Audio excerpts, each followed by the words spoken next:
Guys, waspada operasi false flag ya. Operasi false flag adalah skenario serangan oleh pihak tertentu untuk menyalahkan pihak lain yang tidak berbuat. Misal, serangan ke Menara Kembar tahun 2001 silam itu diduga operasi false flagnya CIA untuk menyalahkan Irak agar Amerika bisa invasi ke Irak. Begitu juga kiriman kepala babi ke Tempo ini, sangat berbau false flag ya guys. Pakai akal sehat kalian saja. Ya kali aparat atau badan intelijen sebodoh itu neror wartawan yang hasilnya cuma bikin citra pemerintah lebih buruk. Cuma orang tolol yang percaya kepala babi itu dikirim sama aparat. Jadi next time guys, use your head ya, pakai akal sehat kalian. Jangan mudah percaya sama sandiwara picisan lah. Guys, gue pengen ketawa boleh gak sih guys, ya kan? Kan dari kemarin kita ngeliatin ya pemberitaan si salah satu kantor media dikirimin kepala B2 ya kan? Gue bukannya nggak nunjukin empati, Bray. Cuman kan kayaknya nggak mungkin banget gitu kalau misalnya ada ya kan penguasa kelas kakap gitu. Taruhlah dia nggak suka nih sama media nih, salah satu media nih yang katanya misalnya dia sebagai penguasa kelas kakap nih ketakutan katanya kalau ada beberapa hal yang akan terbongkar begitu ya kan. Akhirnya dikirimin lah kepala B2. Penguasa kelas kakap loh ini, gue ngomong penguasa kelas kakap loh ini. Buat apaan ngirimin kepala B2 ke kantor lu, buat apaan? Buat apaan? Orang mah biasanya ngirim orang lain, bukan ngirim kepala B2 sebagai bentuk ancaman, enggak. Ngirimnya orang lain. Bener-bener dibikin hidup lu tuh, wah pokoknya gitu dah, dibikin. Ya kita nonton aja film-film investigasi kan sering banget kayak gitu ya kan. Pokoknya hidup lu tuh dibikin gak tenang gitu. Tapi gak ada tuh yang ngirimin kepala B2. Paling enggak mah kuping, jari. Misalnya kan film-film mafia gitu ya. Kalau misalnya kita ngerasa terganggu, kan gitu ibaratnya. Lah ini penguasa kelas kakap ngirimin kepala B2. Lah ini mah kalau kata gua ini adalah skenario mancing namanya. Jadi mereka sengaja membuat berita seperti itu untuk bisa memancing orang-orang yang merasa tertuduh. Karena bahasa komunikasinya itu sangat amat sekali menuduh.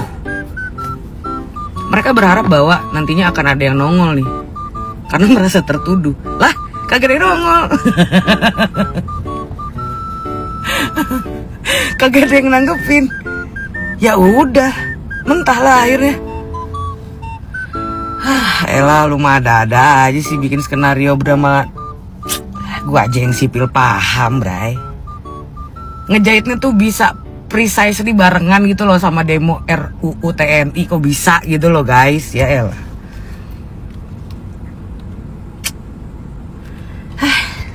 Baca lagi aja, Bray.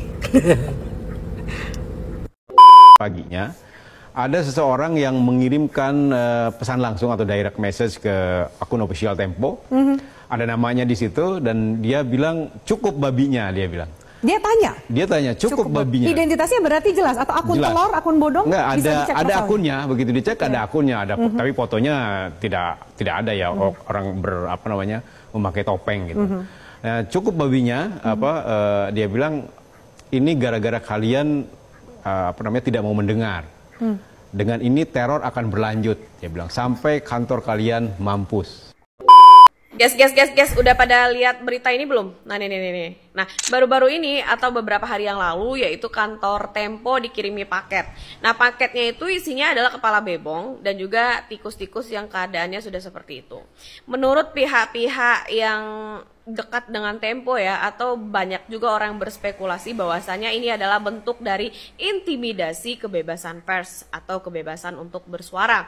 Nah, pertanyaannya adalah, menurut saya yang orang awam ini ya, apakah sekelas Tempo yang surat kabar yang juga skalanya udah gede begitu, apakah tidak ada CCTV di tempat atau di lobi tempat penerimaan paket? Ya kalau menurut saya sih gampang aja ya, tinggal buka CCTV-nya, abis itu nanti bisa ketahuan siapa pengirimnya gitu kan. Jadi jangan lagi-lagi menimbulkan spekulasi dan juga swasangka ini ada hubungannya dengan era kepemerintahan Pak Prabowo. Malah sampai ada ya wartawan yang menanyakan ini ke Pak Hasan Nasbi, bagaimana Pak menurut Bapak? Ya wajar aja kalau saya mah ya kalau saya jadi Pak Hasan Nasbi juga bakalan ngejawab hal yang sama, ya udah masak aja kek gitu kan.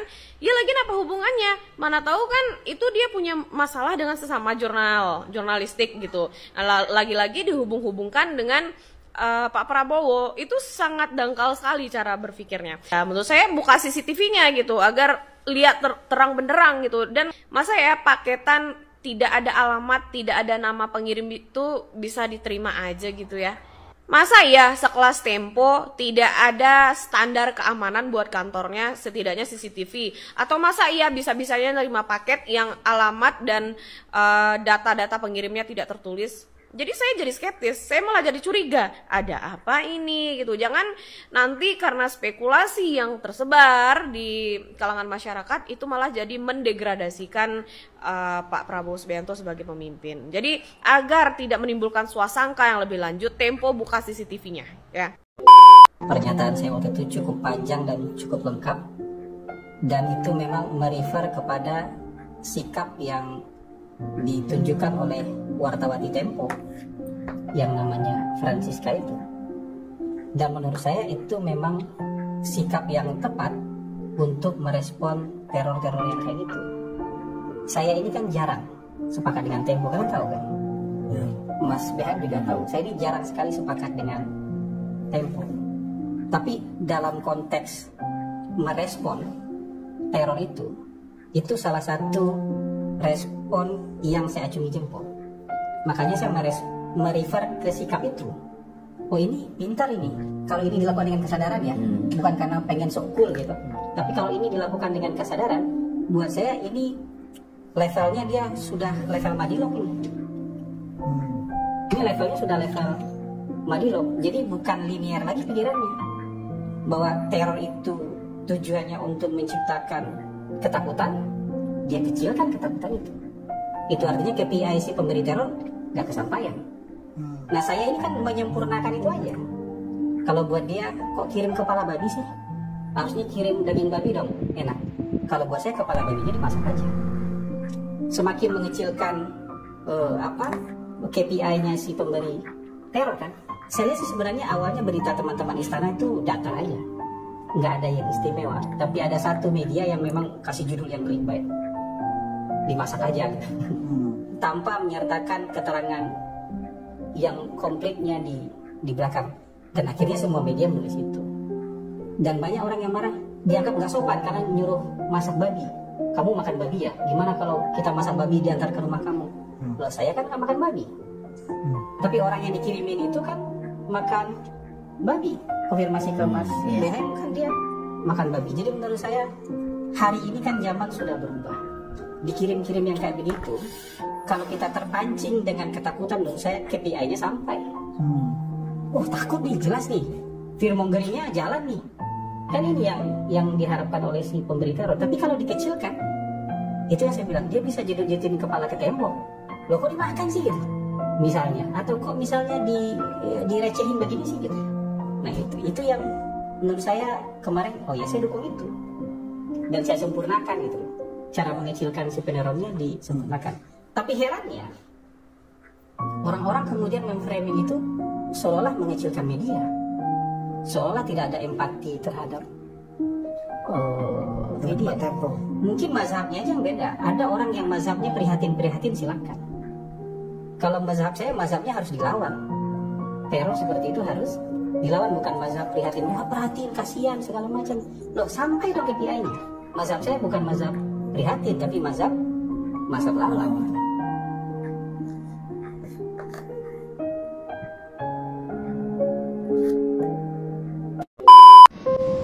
Jurnalis Tempo Francisca Rosana atau Cica mendapat kiriman paket kepala babi.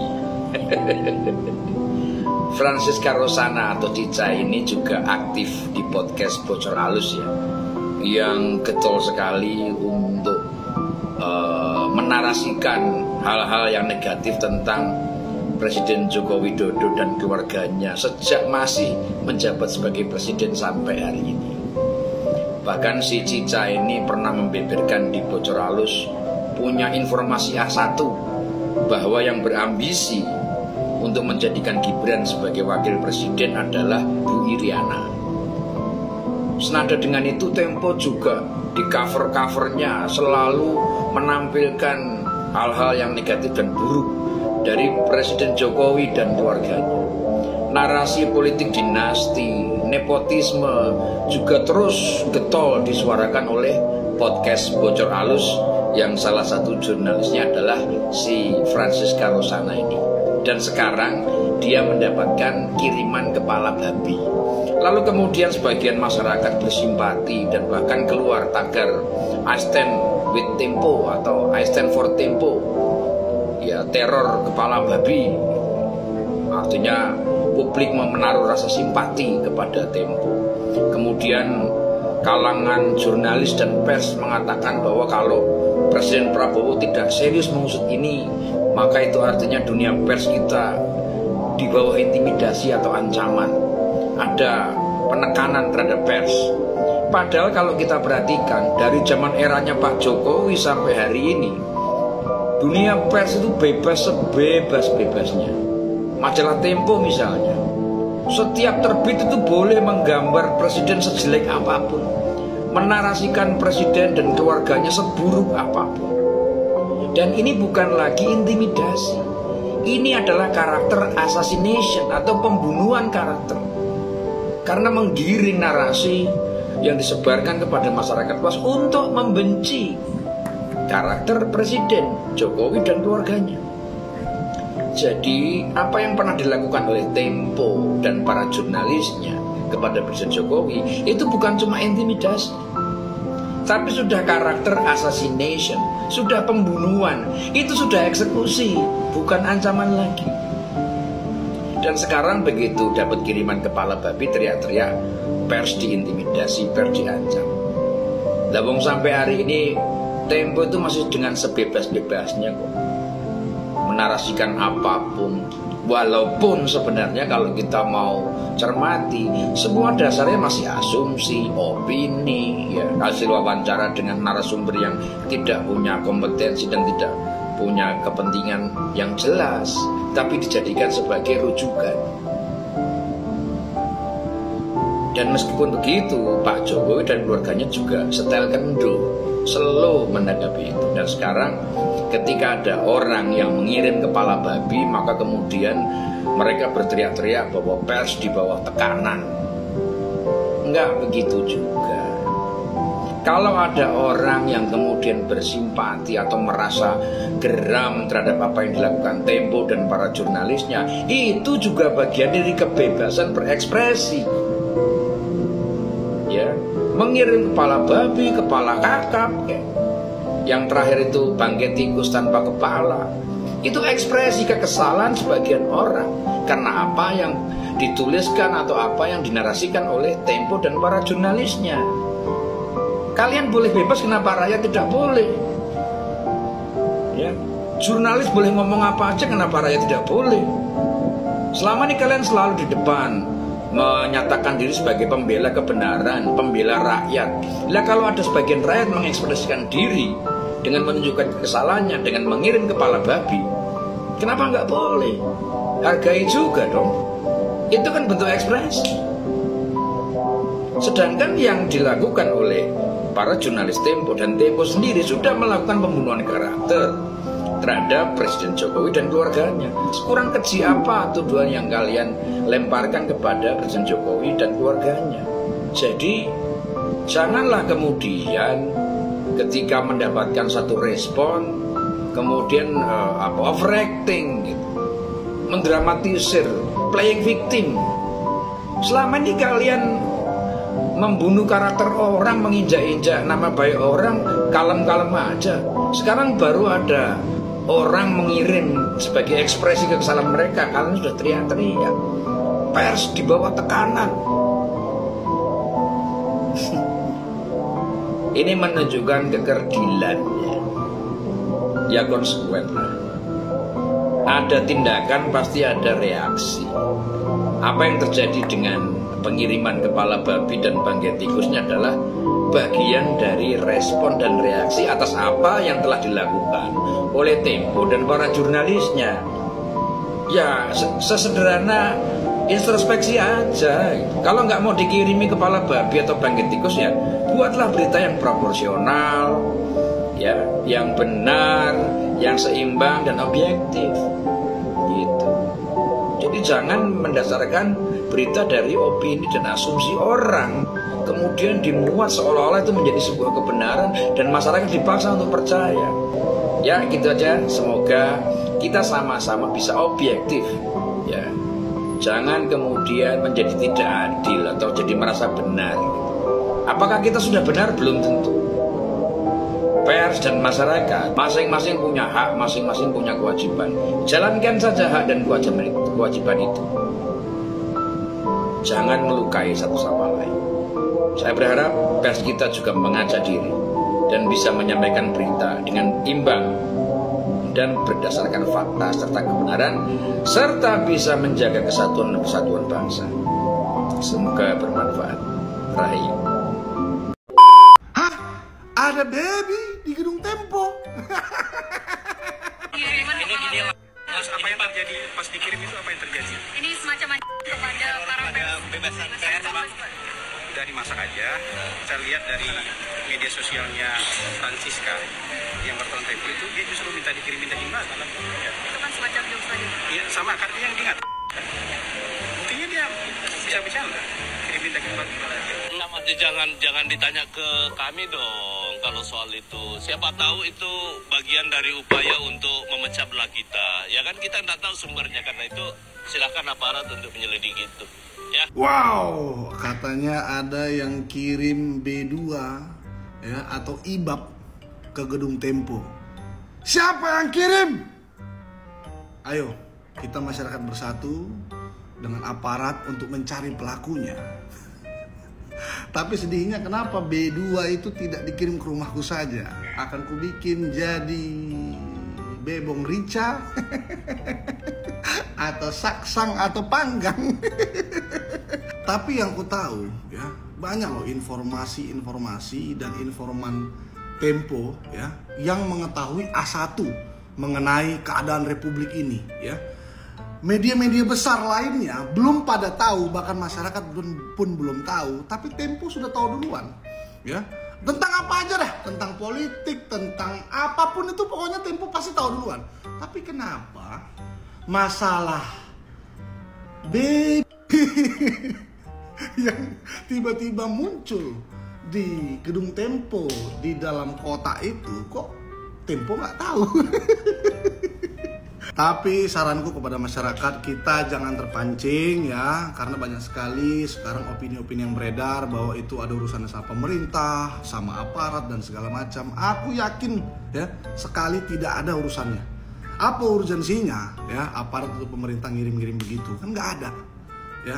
Jadi kita serahkan saja ke kepolisian. Katanya aku dengar orang Tempo sekarang sudah melaporkan ke polisi.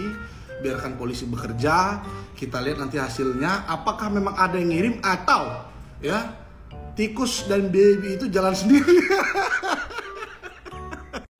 Dari kemarin banyak banget yang nanya gimana pendapat gue masalah media yang dapat kiriman kepala Cupat Kai dan badan Mickey Mouse itu yang didramatisir oleh si media dan dianggap juga sama masyarakat sebagai sebuah teror, dimana teror ini diberikan karena media ini adalah media yang vokal untuk mengkritik pemerintah. Kalau buat gue ya, selama ini kita objektif aja deh ngelihat ya, kebebasan pers itu luar biasa di Indonesia. Dan kalau memang benar-benar hal kriminal ini dilakukan oleh siapapun ya, biarkan aja diproses oleh pihak kepolisian sebagai penegak hukum. Dan ini ya, yang harus kita pikirin gitu ya, harus kita pertimbangkan daripada semua ini. Masa sih kantor media sebesar itu nggak ada CCTV-nya? Masa nggak tahu siapa yang kirim? Kalaupun misalnya barang itu dikirimkan lewat paket, masa sih nggak ada standar penerimaan paket? Boleh terima paket kayak gimana tuh nggak ada? Kan lucu banget ya. Terus yang lucu lagi adalah begini, kalau selama ini itu media bisa bilang untuk mendapatkan info-info yang katanya A1 lah, A berapa lah, info-info yang katanya adalah info-info yang rahasia bisa disampaikan lewat bocor banyaknya. Masa hal seperti ini nggak bisa dia tahu? Kan lucu ya. Kalau misalnya info tentang ngejelekin pemerintah, bisa banget dapat info yang terpercaya gitu kan, bisa disampaikan lewat podcast bocor banyaknya. Tapi kalau misalnya untuk mencari tahu apa yang dialami dirinya sendiri, masa nggak bisa sih? Emang kadang-kadang lucu media ini. Entah ini beneran atau cuma dramanya untuk menarik simpati masyarakat, nggak tahu juga. Tapi ya kalau memang seperti itu, serahkan aja kepada penegak hukum, proses aja segalanya sesuai dengan SOP yang sebenarnya harus dijalankan. Sesungguhnya tak ada hubungan secara langsung antara wartawan Tempo yang dikirimi Kepala Babi dengan Kepala Kantor Komunikasi Kepresidenan Hasan Nasbi. Apalagi sejak awal wartawan Tempo Francisca Christy Rosana itu yang dikirimi Kepala Babi menanggapi santai saja dan justru meminta dikirimi daging babi betulan. Dan perlu digarisbawahi bahwa Cica, panggilan akrab Francisca Christy Rosana itu, tidak ada masalah atau bukan sesuatu yang problematik antara dirinya dan daging babi seperti pada kelompok tertentu kaum muslimin misalnya, bukan berupa teror, ancaman, atau pelecehan pada awalnya. Pihak pengirim yang entah siapa itu sebetulnya sudah gagal dilihat dari respon pertama Cica itu. Dia tidak takut dengan kiriman kepala babi itu. Menjadi sangat berhubungan antara wartawan Tempo yang dikirimi Kepala Babi dengan Kepala Kantor Kepresidenan Hasan Nasbi saat wartawan bertanya kepada Hasan Nasbi perihal kiriman Kepala Babi itu.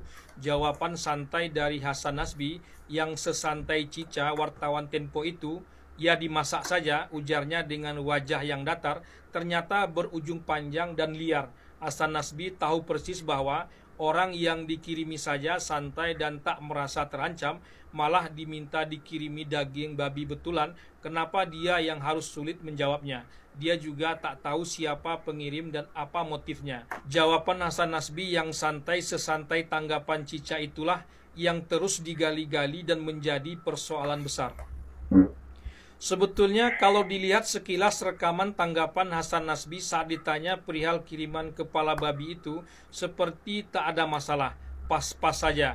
Tapi kalau digali-gali, ditambah pula pendengung yang memang pembenci, tak ada yang betul kerja-kerja pemerintah, betul pun akan dianggap salah, pasti saja ada yang salahnya. Dimasak aja.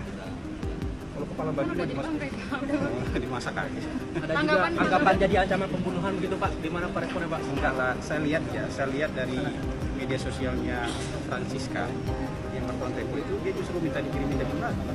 Itu kan semacam jawaban. Iya, sama artinya dia nggak terancam. Intinya dia bisa bicara, kirimin daging babi. Tapi artinya sikap ini kan nggak tahu, ini kan problem mereka dengan entah siapa yang ngirim. Buat saya nggak bisa kita tanggapi apa-apa itu. Hasan Nasbi adalah tipe komunikator yang sebetulnya sangat tenang. Berdebat keras pun dia masih bisa tenang. Dia salah seorang tokoh terbaik yang dimiliki Sumatera Barat. Tak ada celah sebetulnya menyeret Hasan Nasbi dalam persoalan kiriman kepala babi itu. Tempo pun melaporkan kiriman itu sebagai teror justru setelah viral akibat serangan terhadap Hasan Nasbi itu. Dalam hal ini, dia bisa jadi berjasa. Kalau respon dari Hasan Nasbi dianggap salah, maka respon awal dari Tempo atau wartawan Tempo itu juga bisa dianggap salah. Justru respon dari Hasan Nasbi itu akibat dari respon Tempo dan wartawan Tempo itu. Dia bukan sebab yang saat ini justru dipermasalahkan oleh satu republik yang tak suka dengan pemerintahan, entah kenapa.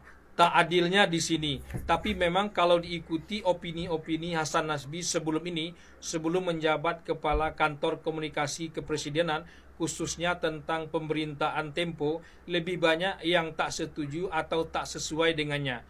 Baginya pemberitaan Tempo jadi teror tersendiri pula, karena banyak yang tak disetujuinya atau memiliki catatan kaki tersendiri. Diskursus tentang kiriman kepala babi, tanggapan Kepala Kantor Komunikasi Kepresidenan, kebebasan pers, kumpulan pejabat yang tak peka terhadap situasi, ancaman pada demokrasi hingga matinya demokrasi, sudah melebar kemana-mana. Semua ini menunjukkan demokrasi justru hidup dan sehat, bahkan kelewat sehat, sehingga yang tak perlu dibahas harus dibahas dan kadang membuat hiruk pikuk yang tak berketentuan saja. Pihak kepolisian memang harus bergerak cepat mengungkap kasus kepala babi ini. Siapa pengirim dan otak di belakangnya. Kalau tidak, Isu ini akan terus bergerak dan liar, tapi tidakkah Tempo atau wartawannya juga harus melakukan introspeksi diri atas pemberitaannya selama ini? Belum ada yang menyuarakan ini untuk sebuah keberimbangan. Salam logika. Setelah sebelumnya kantor Tempo mendapat kiriman kepala babi tanpa telinga, kali ini kantor Tempo mendapat kiriman lagi, yaitu 6 ekor tikus tanpa kepala yang dibungkus dengan kertas bergambarkan mawar merah. Kira-kira ada yang tahu nggak apa makna 6 ekor tikus tanpa kepala dibungkus dengan kertas bergambarkan bunga mawar merah? Kok tiba-tiba gue inget dulu ada tim mawar. Apakah itu artinya tim mawar akan reborn? Jangan sampai, nauzubillahi min dzalik. By the way, kalau gue lagi mikirin demo-demo yang seperti sekarang terjadi, kok gue kangen ya Budiman Sujatmiko. Kemana sekarang dia? Sudah terlalu adem kah dalam belayan si mawar merah?